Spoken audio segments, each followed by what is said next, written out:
And this is the race. It's a Fawley Challenge Cup heat between Kingston Rowing Club. Attention! So Bedford had a problem. They had illness, and they've had to send a replacement. And they are underway on the Buckinghamshire station. On the right of your screen, Kingston Rowing Club on the right.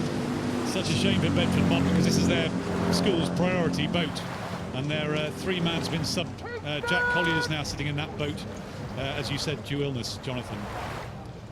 And it'll take an effort, you'd have thought, just to drop someone in, to find that rhythm, to find the togetherness, the trust, the confidence. Incredibly difficult for a sub to come in and a crew to perform. Incredibly difficult. And of any place, of all places, Henley.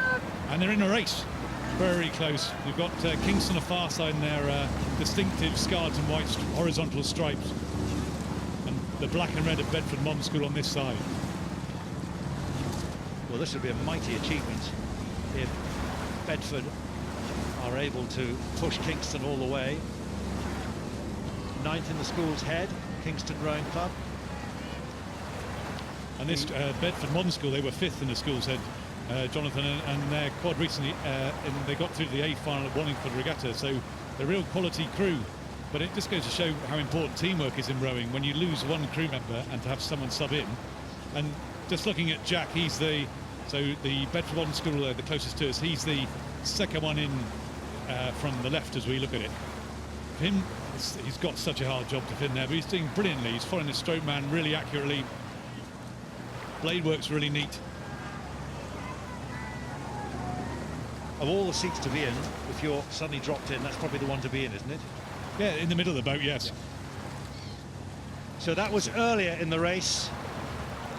Kingston starting to draw ahead by the looks of it. Yes, and we're seeing confirmation of that now as we join the race live, and you can see Kingston in those distinctive colours have done the job.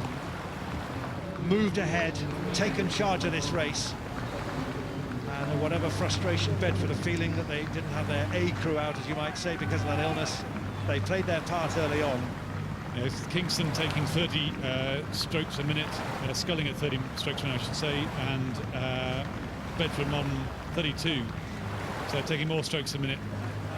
Whereas Kingston now, they're enjoying a comfortable lead as they come past the Fawley stand, and then the grandstand, and then finally the floating stand at the finish.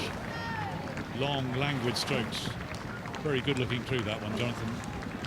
Well, I think a lot of people have their eye on this one to be certainly involved near the weekend, because that was a very impressive performance.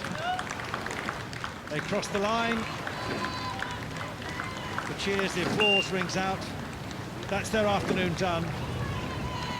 Well, congratulations to Bedford for managing to scramble the substitutes so quickly and still be in a position to make a race of it. Certainly, say, almost a half distance, but class told in the end, probably. Indeed. Extra quality. And now Kingston are even more impressive. A lot of the domestic summer season, they've been rowing in a Cox 4, so they've been rowing with one oar per rower, not two. And they switched back into the quad where they're sculling. It was even more impressive.